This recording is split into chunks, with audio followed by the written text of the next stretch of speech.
అందరూ బాగున్నారా? ఇంట్లోనే ఉండండి, ఆరోగ్యాన్ని కాపాడుకోండి, ఎటు వెళ్ళినా మాస్క్ ధరించండి. అలాగే మన కమలా మెమోరియల్ హై స్కూల్ యాజమాన్యం వారు మనకి కమలా ఆన్లైన్ పాఠాన్ని మొదలుపెట్టారు. అందులో భాగంగా మన 4వ పాఠం ఇంట్రడక్షన్ అయిపోయింది. అసామాన్యులు అనే పాఠం గురించి చెప్పుకుంటున్నాము. ఎవరి గురించి? అసామాన్యులు. మరి అసామాన్యులు అంటే ఎవరు? సామాన్యం కాని వారు. వాళ్ళకి ఏ పని చేయాలన్నా చాలా తేలికగా తీసుకుంటారు. వాళ్ళు మనకి అవసరం. అలాంటి వాళ్ళ యొక్క శ్రమని వాళ్ళకి కూడా మనం గుర్తించాలి, వాళ్ళకి కూడా మనం గౌరవాన్ని ఇవ్వాలి అని మనం చెప్పుకున్నాం కదా. ఈ పాఠం ఏ ప్రక్రియకు చెందినది? వ్యాస ప్రక్రియకు. అక్కడే ఉండి మీరు ఆన్సర్ చేయండి. అలాగే చూస్తూ ఉండిపోకుండా నేను అడిగేటటువంటి ప్రశ్నలకి అక్కడుండి మీరు ఆన్సర్ చేయండి. అప్పుడు మీరు పాఠం విన్నారని నేను భావిస్తాను. ఏ ప్రక్రియకు చెందింది? వ్యాస ప్రక్రియ.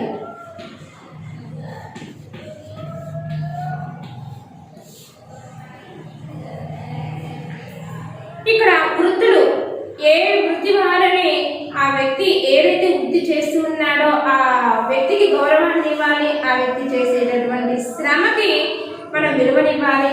ఆ యొక్క శ్రమని మనకి వ్యాసంలో సౌందర్యవంతంగా వివరించాడు. అది వ్యాస ప్రక్రియ. ఇందులో ప్రవేశిక చూడండి, టెక్స్ట్ బుక్ పేజ్ నెంబర్ 31లో వచ్చేసి ప్రవేశిక చూడండి. శ్రమ జీవన సౌందర్యాన్ని వర్ణించడం ఎవరి తరం? శ్రమ జీవన సౌందర్యం. నువ్వు శ్రమిస్తూ జీవనాన్ని కొనసాగిస్తున్నావు. ఆ శ్రమ జీవన సౌందర్యాన్ని వర్ణించాలి అంటే ఎవరి తరం కాదు. వ్యాసం అంటే ఏం చెప్పాడు ఇక్కడ? శ్రమ సౌందర్యాన్ని తెలియజేసేది. అంటే నువ్వు కష్టపడుతూ ఉన్నావు. ఆ కష్టపడేటటువంటి ఈ చెమట వెనకాల ఉన్నటువంటి సౌందర్యాన్ని వర్ణించాలి. దాన్ని కూడా సౌందర్యం అందంగా వర్ణించాలి అని. రైతు ఎంతో కష్టపడతాడు. చెమటోర్చి ఆహారాన్ని మనకి భారతదేశ ప్రజలందరికీ కూడా ఆహారాన్ని అందజేస్తున్నాడు. అందుకే రైతే వెన్నెముక, భారతదేశానికి రైతే వెన్నెముక అని అంటాం. అలా ఆ రైతు యొక్క శ్రమని సౌందర్యవంతంగా వర్ణించాలి. అది వర్ణించడం అంటే ఎవ్వరి తరం కూడా కాదు. ఒక్కొక్క వృత్తి ఒక్కొక్క ప్రత్యేకతను సంతరించుకుంటుంది. ఒక్కొక్క వృత్తి వాళ్ళు చేసేటటువంటి ఒక్కొక్క పని. వృత్తి అంటే ఏంటి? పని. వాళ్ళు చేసేటటువంటి పని ఒక్కొక్క ప్రత్యేకతని సంతరించుకుంటుంది. అంటే ఏ పనికి ఆ పనే ఒక ప్రత్యేకత అనేది ఉంటుంది. అయినా అన్ని వృత్తుల సమిష్టి జీవనమే సమాజం. అయినా సరే ఏ ఒక్క వృత్తికి వాళ్ళు ఒక ప్రత్యేకతని సంతరించుకుంటుందో అంటే కలిగి ఉంటుందో అన్ని రకాల వృత్తుల వారు సమాజంలో సమిష్టిగా కలిసి జీవనాన్ని కొనసాగించడమే సమాజం. ఎవరి వృత్తి ధర్మాన్ని వారు నిబద్ధతతో నిర్వహిస్తే సమాజం సుసంపన్నం అవుతుంది. ఎవరి వృత్తి వాళ్ళ యొక్క ధర్మాన్ని, ఇప్పుడు మంగళవారం ఉన్నారు, మంగళవారం వచ్చేసి చాకలి పని చేయాలంటే వాళ్ళకి అది కాని పని. ఎందుకంటే వాళ్ళు చేసేటటువంటి వృత్తి ఇది కాదు కదా. మేము మంగళవారం మాకు ఇదే కుల వృత్తి, మేము ఇదే చేసుకుంటాం. చాకలివారం మేము బట్టలు ఉతుక్కుంటాం. ఆ చాకలి వారితోటి మనిషి పుట్టుక కానించి చనిపోయాక కూడా చాకలి వారితో పని ఉంటుంది. అన్ని శుభ అశుభ కార్యక్రమాల్లో వాళ్ళ యొక్క అవసరం ఎంతైనా ఉంటుంది. అవునా? అది ఎలాగో పాఠంలో వస్తుంది, వివరిస్తారు. అందుకని ఎవరి వృత్తి ధర్మాన్ని వాళ్ళు నిబద్ధతతో, అంటే ధర్మంతో, నిబద్ధ అంటే వాళ్ళ వృత్తి పైన ఒక సత్యం, ధర్మం, న్యాయంగా వాళ్ళు పనిచేస్తే సమాజం అనేది సుసంపన్నమవుతుంది. సమాజం అభివృద్ధికి దారితీసిన వాళ్ళు అవుతారు. ప్రతి వృత్తి గౌరవప్రదమైనదే. వాళ్ళు చేసేటటువంటి వృత్తి గౌరవప్రదమైనదే. అట్లా అని చెప్పేసి నేనెందుకు బార్బర్ కటింగ్ చేస్తాను, అందరు జుట్లు పట్టుకోవాలి, అందరికీ నేను చేయాలి అని గిల్టీ ఫీల్ అవ్వకుండా, అంటే ఒక సిగ్గుగా ఫీల్ అవ్వకుండా వాళ్ళు చేసే వృత్తి, మాకు ఇది కుల వృత్తి, మాకు అదే అన్నం పెడుతుంది, మాకు జీవనం కలిగించేది అని ఆ వృత్తిని దైవంగా భావించి వాళ్ళు ఆ పని కొనసాగిస్తారు. అలా ఎవరు పని చేసే వాళ్ళకి గౌరవప్రదమైనది, అది వాళ్ళకి దైవంతో సమానం. అన్ని వృత్తులు మేలు కలయికతోనే వసుధైక కుటుంబం భావన పెరుగుతుంది. అన్ని వృత్తులు కలగలిసి సమాజంలో సమిష్టి జీవనం కొనసాగడమే వసుధైక కుటుంబం. వసుధైక కుటుంబం అంటే అందరూ కలిసి జీవనం కొనసాగించడం. ఎగ్జాంపుల్ పల్లెటూళ్ళలో చూసుకున్నట్లయితే చాకలి వారు ఉంటారు, కుమ్మరి వారు ఉంటారు, కమ్మరి వారు ఉంటారు, వడ్రంగి వారు ఉంటారు, కంసాలి ఉంటారు, సాలీలు ఉంటారు. అర్థమవుతుందా మీకు? సాలీలు అంటే బట్టలు వేసేవాళ్ళు, వడ్రంగి వాళ్ళు అంటే మీకు పాఠంలో ప్రతి ఒక్క వృత్తి వాళ్ళ గురించి వస్తుంది. కుమ్మరి వాళ్ళంటే కుండలు తయారు చేసేవాళ్ళు, కంసాలీలు ఏం చేస్తారు? బంగారం. ఇలా ఒక్కొక్క వృత్తి వాళ్ళందరూ కూడా కలిసి జీవనాన్ని కొనసాగిస్తారు. పెళ్లి జరుగుతుంది, మరి పెళ్లి కూతురికి బంగారం బాగా చేయించాలి. ఎక్కడికి వెళ్తారు? బంగారపు షాపులని ఇప్పుడు అంటున్నాం. అప్పట్లో ఏంటో తెలుసా? తయారు చేసే వాళ్ళ దగ్గరికి వెళ్ళేవాళ్ళు. ఖచ్చితంగా అక్కడే ఆర్డర్ చేసి మాకు ఇట్లాంటివి కావాలి డిజైన్ అని చేసేవాళ్ళు. ఇప్పుడు షాపులు పెట్టి వెనక తయారు చేస్తూ ఉన్నారు. అర్థమైందంటే అట్లా వాళ్ళ యొక్క అవసరాలకు తగిన విధంగా అన్ని కుల వృత్తుల వారు, అన్ని వృత్తుల వారు మేలు కలయికతోనే, అందరికీ మేలు జరగాలనే ఉద్దేశంతోనే సమిష్టి జీవనం కొనసాగించడం వల్ల ఆ సమాజం అంతా కూడా ఎలా ఉంటుంది? వసుధైక కుటుంబం. అందరూ కూడా ఒకటే కుటుంబం లాగా జీవిస్తారు అనే భావన పెరుగుతుంది ప్రజల్లో కూడా. కొన్ని వృత్తుల విశేషాలను తెలుసుకుందాం. అందులో భాగంగానే కొన్ని వృత్తుల వారు ఉన్నారు. ఆ వృత్తుల వాళ్ళ యొక్క విశేషాలు ఏంటి, మరి వాళ్ళకి ఏ విధంగా గౌరవం ఉందా లేదా, మరి వాళ్ళ యొక్క శ్రమని కవి వ్యాసరూపంలో మనకి ఏ విధంగా వర్ణించడం జరిగింది. శ్రమ సౌందర్యాన్ని వర్ణించాలి అని వ్యాసంలో చెప్పుకున్నాం. వాళ్ళ యొక్క శ్రమని ఏ విధంగా వర్ణించాలి చూడండి. పాఠం చూడండి. ప్రతిరోజు మనం ఎన్నింటిలో చూస్తూ ఉంటాం. సమాజంలో ప్రతిరోజు లేచిన దగ్గర నుంచి పడుకునే వరకు కూడా ఏదో ఒక సంఘటన, ఏదో ఒకటి చూస్తూనే ఉంటాం కదా. వాటిలో కొన్నింటిని పట్టించుకోం. ఇది నాకు సంబంధించింది కాదు కదా, నాకెందుకులే, ఇది మనది కాదు కదా అని పట్టించుకుంటారా? పట్టించుకోరు. ఇద్దరు కొట్టుకుంటున్నారు కదా, మళ్ళీ అందులో మనకెందుకులే అని చెప్పేసి వచ్చేస్తారు. మరికొన్నింటిని గురించి ఆలోచించడం కానీ కొద్దిగా దృష్టి పెడితే కొన్ని విషయాలలో ఆశ్చర్యం కలుగుతుంది.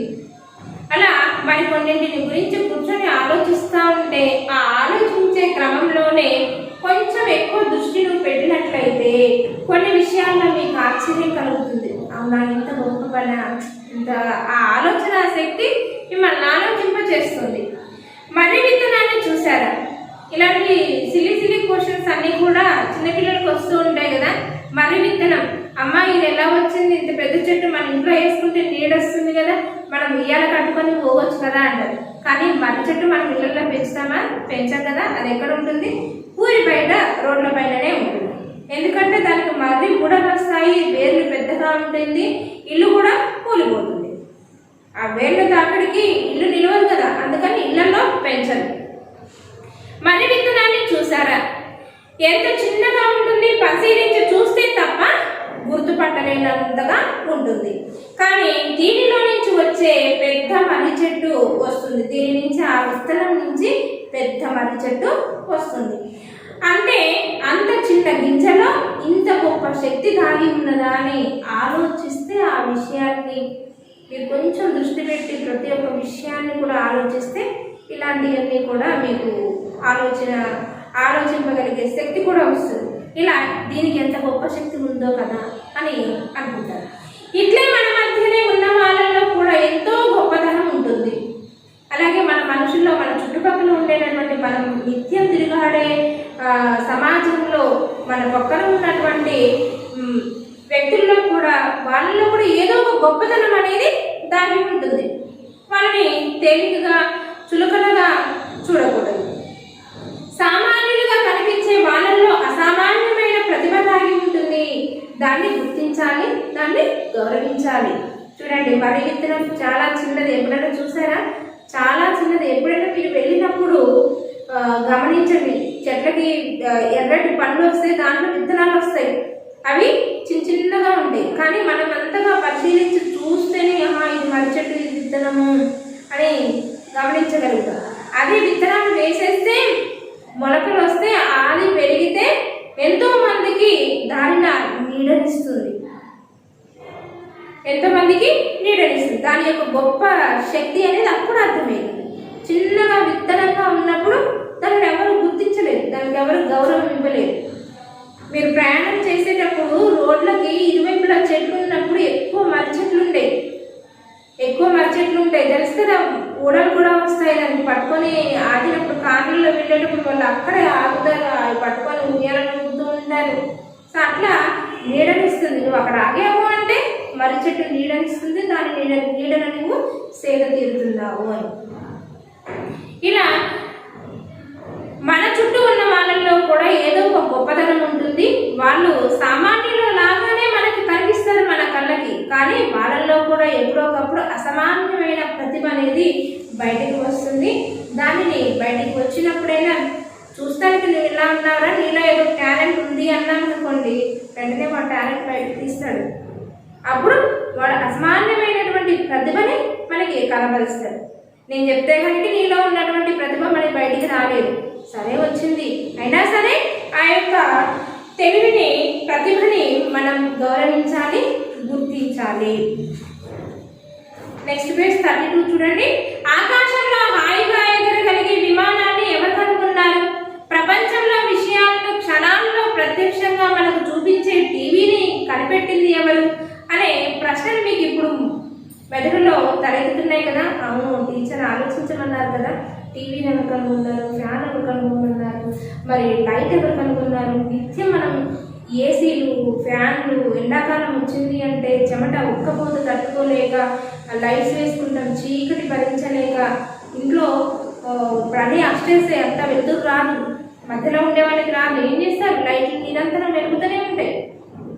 ఇలా ప్రతి ఒక్క వస్తువుని ఎవరు కనుగొన్నారు, ఎట్లా ఎట్లా వచ్చినాయి మనకి ప్రపంచంలోకి అనే ఆలోచన మీకు వస్తుంది కదా, ఆలోచించండి.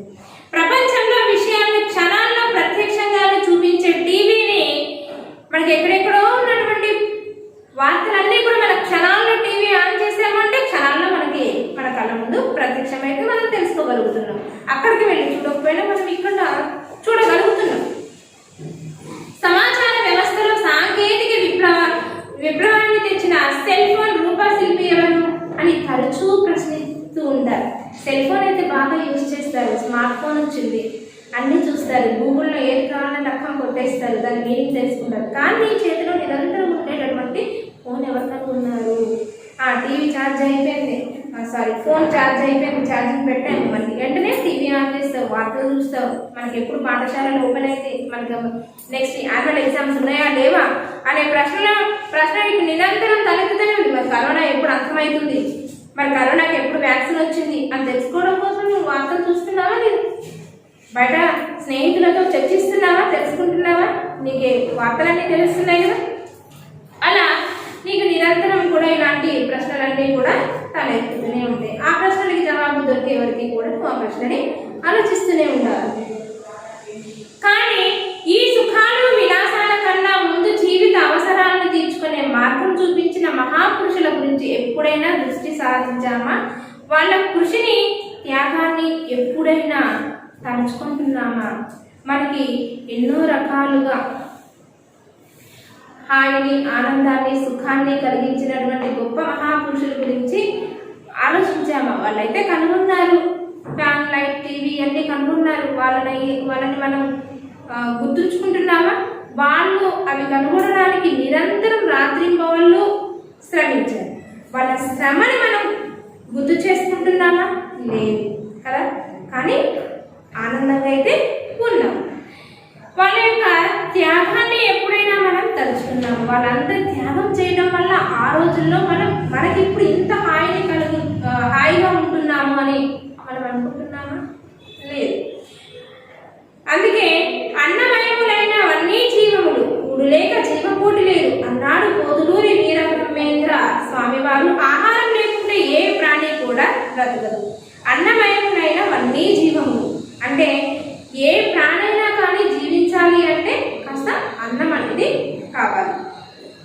కూడు లేక జీవకోటి కూడా లేదు అని పోతులూరి వీరబ్రహ్మేంద్రం గారు ఆనాడే అన్నారు. ఆహారం లేకుంటే ఏ ప్రాణి బ్రతకదు. ఇంత ప్రాధాన్యం ఉన్నటువంటి ఆహార విషయాల గురించి మనకు మొదట తెలిపిన వారు ఆదివాసులు. మనకి మొట్టమొదట మనిషి అవతారం, మనిషి జన్మ అన్నీ కనుగొన్నది కూడా ఆదిమ వాసుల దగ్గర నుంచి మనకి మొదలవుతుంది. కోతి రూపంలో ఉండేవాడు, తర్వాత మనిషిలాగా నడవడం, మాట్లాడడం, మంచి చేష్టలు చేయడం ఇలా వచ్చింది. వాళ్ళని ఆదివాసులు అని అంటారు. ఇలా మనకి ఆహారం అనేది కనిపెట్టింది ఆదివాసులు. అంటే అడవుల్లో జీవించే వాళ్ళకి జీవించడానికి ఇల్లు ఉండేది కాదు, బట్టలు కట్టుకోవాలి, సిగ్గు అనేది కూడా వాళ్ళకి ఉండేది కాదు. సిగ్గు అనేది తెలిసినప్పుడు చెట్ల ఆకులన్నీ కూడా చుట్టుకొని ఉండేవారు. తర్వాత అన్ని పచ్చి మాంసాన్ని తినేవాళ్ళు. జంతువులు అప్పటికప్పుడు వేటాడడం, ఆ మాంసాన్ని తినేవాళ్ళు. అలా తినగా వాళ్ళకి ఏంటంటే నోటికి రుచించలేదు. నోటికి రుచించకపోవడం వల్ల దీనిని కాస్త ఇంకా రుచికరంగా తినాలి అంటే నిప్పు కావాలి.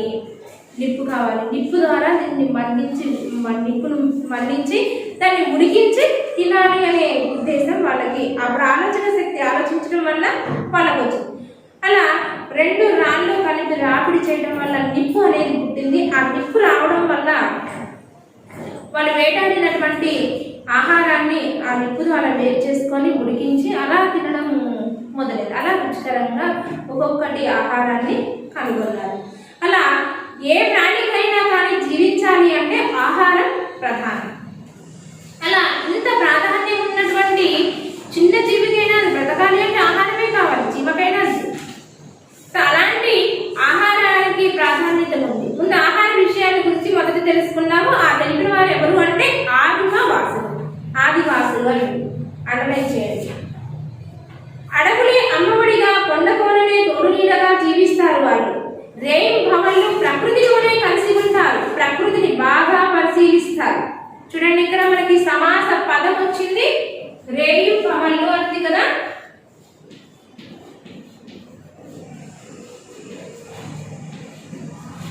రేయి పగలు అంటే ఏంటి? రేయి పగలు అని. రేయి పగలు అంటే ఇక్కడ ఏ సమాసం గుర్తించారా? రెండు కూడా నామవాచకాలు. రెండు నామవాచకాలు కలిసి దాన్ని ద్వంద్వ సమాసము అంటారు. అండర్లైన్ చేసుకొని రేయి మరియు పగలు అని విగ్రహ వాక్యం రాయాలి. సో రేయి పగలు. ఇక్కడ మీరు పైన అండర్లైన్ చేసుకొని పైన చిన్నగా ద్వంద్వ అని రాస్తారు. టెక్స్ట్ బుక్ రీడింగ్ చేసేటప్పుడు లెసన్లో విగ్రహ వాక్యాలు, సమాస పదాలు వచ్చినప్పుడు ఈ పదం చూడగానే అప్పుడు లెసన్లో మీరు విన్నాము, టీచర్ చెప్పారు, మరి రేయి పగలు అంటే రేయి పగలు ద్వంద్వ సమాసము అని. ఆదివాసులు మొట్టమొదటి ఆహారాన్ని కనుగొన్నారు. వాళ్ళ అమ్మ ఒడిగా కొండ కోణాలే తోడు నీడగా జీవించే వాళ్ళు. రేయి పగలు అంటే రాత్రి పగలు ప్రకృతితోనే కలిసి ఉండేవాళ్ళు. ప్రకృతిని బాగా పరిశీలిస్తారు. ఏవి తినాలో ఏవి తినకూడదో కూడా మనకు చెప్పారు. అట్లా చెప్పడానికి వాళ్ళు ఎన్నో ప్రయోగాలు కూడా చేశారు. వాళ్ళు అన్ని ప్రయోగాలు చేయడం వల్ల ఇప్పుడు మనం ఏది ఆహారం తినాలి, ఏ ఆహారాన్ని తీసుకోకూడదు, అడవిలో దొరికేటటువంటి ఎన్నో రకాల పండ్లు అవి కూడా ఉంటాయి. కొన్ని పండ్లను తింటే వాళ్ళకి పిచ్చి కూడా పడుతుంది అని అంటారు. ఇది పిచ్చికాయలు తినకూడదు, కానీ బుద్ధి మందగిస్తుంది అని అనుకుంటారు కదా, అవి తినకూడదు అని అంటారు. సో అట్లా మనకి ఆదివాసులు అడవిలో తిరిగే వాళ్ళు కాబట్టి వాళ్ళు మనకి ఆహారం మీద ప్రయోగం చేసి వాళ్ళ ప్రాణాన్ని ప్రాణంగా పెట్టి మనకి ఆహారాన్ని అందజేశారు. ప్రయోగాలు చేసేవాళ్ళు అనమాట. ఆ ప్రయోగాలు విఫలమైంది అంటే వాళ్ళు చనిపోయినా మనకు మంచి చేకూర్చారు. ముందు అంటే వాళ్ళ ప్రాణాన్ని వాళ్ళు త్యాగం చేశారు. వాటిని రుచి చూశారు. ఆయా ప్రయోగశాలలో కొన్ని సందర్భాల్లో కొందరు ప్రాణాలను కూడా వదిలారు. జంతువులు మాంసం తినడానికి ముందు ఆయా జంతువులని పరిశీలించారు. సో ఈ విధంగా ఆయా ప్రయోగాలలో కూడా కొన్ని పరిశీలించారు. ఆ జంతువుల యొక్క ఆహారం అలవాట్లు, ఒక జంతువుని వేటాడాలి, ఆ జంతువుని చంపి తినాలి అంటే ఆ జంతువు ఎలాంటి ఆహారం తీసుకుంటుంది, మరి ఆ జంతువుని మనం తినొచ్చా లేదా అని ప్రయోగం చేసి వాళ్ళ ప్రాణాన్ని పణంగా పెట్టి వాళ్ళ ప్రాణం పోయినా సరే దాన్ని వాళ్ళు తిని పర్వాలేదు ఆరోగ్యంగానే ఉంది అంటే ఆ ప్రయోగంలో విజయం సాధించినట్టు. లేదు అంటే ఏదైనా మానవుడికి ఏదైనా ఆదివాసులకు ఏదైనా ప్రాణ నష్టం జరిగింది, అతని ప్రాణం పోయిందంటే ఇది తినకూడదు, ఈ జంతువులు తినకూడదు అని నిర్ధారణ చేసేవాళ్ళు అనమాట. అందుకని ఆ జంతువుల యొక్క ఆహారపు అలవాట్ల పైన దృష్టి పెట్టారు. ఆ తర్వాత అది తినొచ్చు అని నిర్ధారణ చేసేవారు, ఇది తినకూడదు అని మనకి తెలియజేశారు. వాళ్ళ పరిశీలన, శ్రమ, త్యాగం ఎంత గొప్పవో కదా. కోయలు, గోండులు, చెంచులు మొదలైన గిరిజన జాతులకు ఉన్న ప్రకృతి విజ్ఞానం ఎంతో గొప్పది. అడవుల్లో తిరిగేటటువంటి కోయ వాళ్ళకి, గోండులకి ఆ చుట్టుపక్కల ఉన్నటువంటి పాము వచ్చింది అంటే వాళ్ళు గొప్పగా వెళ్తారు, ఏదో ఆకులు తీస్తారు, వాళ్ళు పసరు పిండుతారు, వేస్తారు, కట్టుకుంటారు. వెంటనే ఆ పాము ఖర్చిన వాడు కళ్ళు తెచ్చి వేస్తారు. అంటే వాళ్ళకి ఏ ఆకు రసం ఎట్లా ఉపయోగించాలి, ఎక్కడ ఏది ఉంటుంది అనేది వాళ్ళకి కోయలకి, గోండులకి అంత గొప్పగా తెలుస్తుంది. అంటే ప్రకృతి వైద్యం, దానిని ఇప్పుడు ఆయుర్వేద వైద్యం అంటుంటాం కదా. అలా వాళ్ళ యొక్క ప్రకృతి విజ్ఞానం ఎంతో గొప్పది. చెట్ల గురించి వాళ్ళకు తెలిసినంత మరొక్కరికి తెలియదు. అంటే మనకి అతిశయోక్తి కాదు. చెట్ల గురించి వాళ్ళకేం తెలుసులే, మనకేం తెలుసులే అంటే అతిశయోక్తి అంటే ఉన్నదానికంటే ఎక్కువగా గొప్పలు చేసి చెప్పుకునే వాళ్ళని నువ్వు ఎక్కువగా అతిశయోక్తి పోతున్నావు అని అంటారు కదా. అతిశయోక్తి అలంకారం కూడా ఉంటుంది, మీకు 9th స్టాండర్డ్లో ఉంటుంది, అప్పుడు వివరిస్తాను. వాళ్ళు శాస్త్రజ్ఞులే రోగాల బారిన పడినప్పుడు చెట్ల మందులతోటి ఆరోగ్యాన్ని తిరిగి పొందారు. వాళ్ళకి ఎప్పుడైనా సరే అనారోగ్యం వచ్చినప్పుడు ఆ చెట్ల మందుల యొక్క వైద్యంతోనే వాళ్ళ యొక్క ఆరోగ్యాన్ని సరి చేసుకునే వాళ్ళు, తిరిగి మళ్ళీ ఆరోగ్యాన్ని పొందారు. ఇట్లా వనమూలికలతో చేసే వైద్యమే ఆయుర్వేద వైద్యంగా వచ్చింది. అందుకే వనమూలికలు అంటే అడవుల్లో దొరికేటటువంటి ఆకులు, బెరడు, చెట్ల యొక్క బెరడులు, వీటన్నిటిని తీసుకొని వైద్యం చేస్తారు. ఇప్పుడు ఆయుర్వేద వైద్యం ఉంది, అందులో ఏమేమి వాడతారు మొత్తం ఒకసారి చూడండి. మీరు ఒక ఆయింట్మెంట్ కానీ, ఒక లిక్విడ్ కానీ, ఒక మసాజ్ చేసేది కానీ తెస్తే అందులో ఏమేమి వాడతారు ఏంటి, మీ జుట్టు బాగా వెతకాలి అంటే ఏమేమి వాడతారు ఏంటి చూడండి, దాని డబ్బా పైన ఇస్తాం. అట్లా ఆయుర్వేద వైద్యం అంటే ఆయుష్ని పెంచే ఆయుర్వేదం అని. పూర్వ యుద్ధాలలో గాయపడిన వారికి కూడా ఈ ఆయుర్వేద వైద్యం చేసేవారు. ఈ విషయాల్లో గురువులైన వారు తర్వాత తరాలకు తోవ చూపించారు. అంటే ఇప్పుడు మనకి ఏదైనా దెబ్బ తగిలింది అంటే ఏం చేస్తారు, హుటాహుటిన ఆసుపత్రికి తీసుకెళ్ళిపోతారు. అక్కడ డాక్టర్ రావాలి, వైద్యం చేయాలి. కానీ అక్కడ అలా కాదు. యుద్ధంలో ఏదైనా దెబ్బ తగిలింది అంటే వాళ్ళకి ఈ ఆయుర్వేద అంటే వనమూలికలతోటి చికిత్స అనేది చేసేవారు. ఈ విధంగా ఆయుర్వేద వైద్యాన్ని చేసేవారు. అంటే అడవుల్లో దొరికేటటువంటి ఆకులు, అడవులు, చెట్ల యొక్క బెరడులు, వాటిని తీసుకొని వాళ్ళకి వైద్యం అనేది చేశారు. ఇలాంటి విషయాల్లో ఆ కాలంలో ఉన్నటువంటి గురువులే మనకి ఈ కాలంలో వాళ్ళు తోవ అంటే దారి, మనకి ఒక దారి చూపించారు. ఆ గురువులే ఇప్పుడు మనకి ఆయుర్వేద వైద్య నిపుణులు అని అంటారు కదా. సో టీవీలో కూడా ఆరోగ్యం అని మార్నింగ్ ఒక ప్రోగ్రామ్ వస్తుంది, ఎలా ఉండాలి, ఎలా తినాలి, ఏ ఆహారం తీసుకుంటే ఏంటి మంచిది అని ఉంటుంది చూసారా. వాళ్ళు ఒక్కొక్క ఆయుర్వేద పదార్థం కూడా చూపిస్తారు. సో మీరు ఎప్పుడు ఎంటర్టైన్మెంట్ ప్రోగ్రామ్సే కాకుండా ఇలాంటి ఆరోగ్యం అందరికీ మంచిది అనే ఒక ప్రోగ్రామ్ వస్తుంది కదా, అదొకసారి చూడండి. అందులో ఏమేమిటి అనేది కూడా మీకు వనమూలికలు కూడా చూపిస్తారనమాట.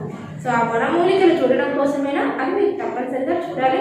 సో చిల్డ్రన్, పాఠం అర్థమైంది కదా. మరి మనకి ఆహారం గురించి ఎన్ని విషయాలు చేశారో, వాళ్ళ ప్రాణాన్ని త్యాగం చేసి కూడా ఆదివాసులకి ఆ మంచి ఆహారాన్ని అందించారు. సో చూడండి, రీడ్ లెసన్ 4 పార్ట్ 2. గర్భశ్రీ చిల్డ్రన్ ఒకసారి పార్ట్ 2 చదవండి ఒకసారి. అందులో కూడా అండర్లైన్ చేసుకోండి కఠిన పదాలు. గర్భశ్రీ